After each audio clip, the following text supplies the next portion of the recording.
Eu acho que um dos grandes erros do Brasil foi essa falta de punição, né? Essa anistia que houve em relação aos militares brasileiros, né? Diferente do que ocorreu em outros países. Até saiu um filme recentemente, eu ainda não assisti, mas pretendo assisti-lo, sobre a Argentina, né? Sobre a questão da punição que houve em relação aos militares na Argentina, né? Eu acho que isso faltou no Brasil, né? Acho que faltou essa punição. Infelizmente, esses militares não punidos, parte deles pelo menos, agora voltaram, né, com uma certa força no bolsonarismo, e a gente está vendo hoje essas manifestações aí pedindo um golpe militar no Brasil, né? Isso é muito, ao meu ver, é muito perigoso, né? Eu não acredito, evidentemente, pelo menos no momento presente, um golpe militar no Brasil, mas mesmo assim eu acho que chega a ser um pouco perigoso, né? Eu estava até vendo alguns dados a respeito de opinião, né? Eu não estou lembrando agora qual o percentual, mas me chamou a atenção que tem um percentual considerável de pessoas que embarcaram nessa ideia aí de contestar esse processo eleitoral no Brasil agora. Então, assim, o bolsonarismo ele trouxe problemas em várias áreas, né? A gente vê muita bobagem em relação a essa questão, as pessoas falando a respeito do comunismo, a gente vê muito aquela questão do olavismo cultural. Então, tudo isso, né, um ultraconservadorismo, tudo isso parece estar atrelado, né, numa rede ali que mesmo com a gente tendo obtido essa vitória com o presidente Lula, ainda é um grande desafio, né, para os próximos anos. O que é que o Você amigo tem falou de de perspectiva em comunismo, relação a isso? você falou de comunismo, eu trato a paranoia dos bolsonaristas sobre o comunismo como a história do Dom Quixote, o maluco que ia pelo mundo lutando com moinhos de vento, achando que era gigantes. O comunismo, na verdade, é o moinho de vento, que eles acham que é o gigante que nunca existiu. E diferente da história do Sancho Panza, que só tinha um fiel, é o escudeiro, o Bolsonaro tem uns idólatras dele que acreditam em tudo que ele fala.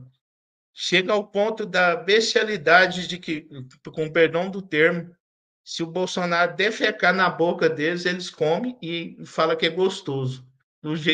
O nível de alienação desse povo.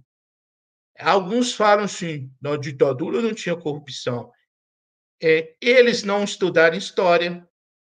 Por quê? Para quem não se lembra, a história na educação pública era proibido. Só no ensino médio particular era permitido o ensino de história.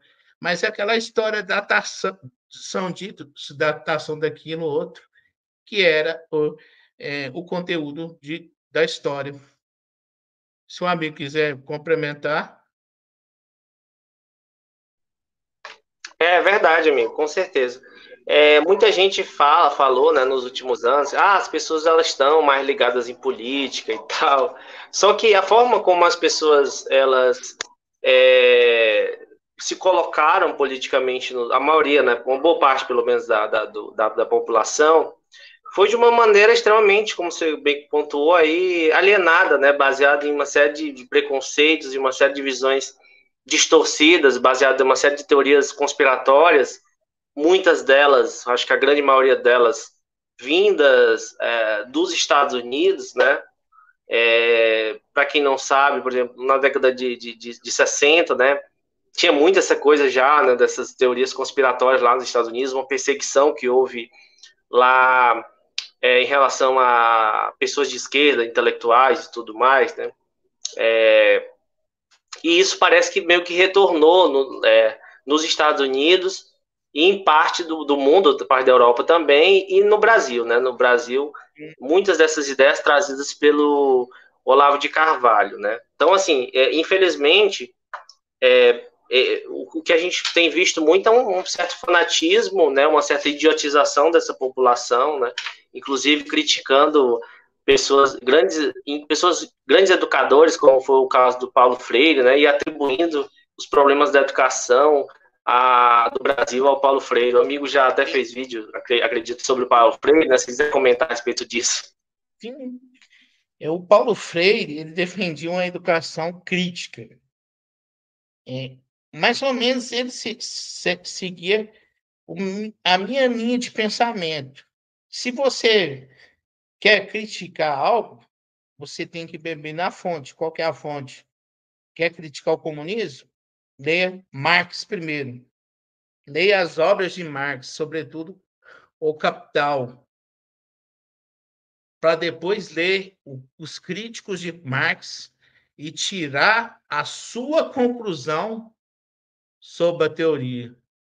Não, não adianta você ler crítico de uma coisa e deixar de ler o próprio autor, que a sua crítica não vai ser embasada teoricamente, porque você não vai ouvir o outro lado, que é o grande problema da,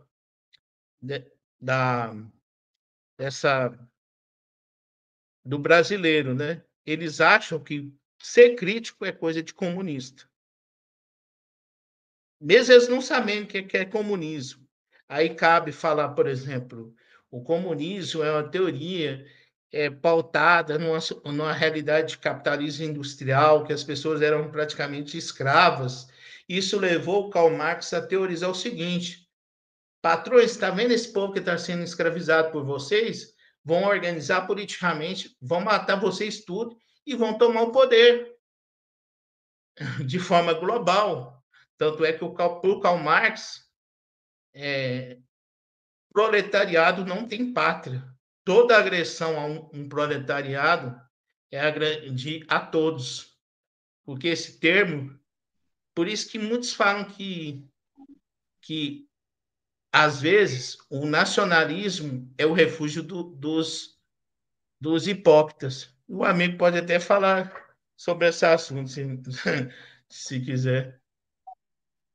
O mais bizarro, né, é que eles dizem que figuras como Biden e Bill Gates, outras figuras assim, George Soros, são comunistas, né? Que o mundo é comunista, né?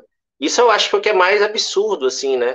Porque você vê como esse pessoal que embarca nessas coisas, nessas teorias conspiratórias, eles não têm assim o mínimo de base, o mínimo de noção desses conceitos, né? Então, assim, é muito bizarro.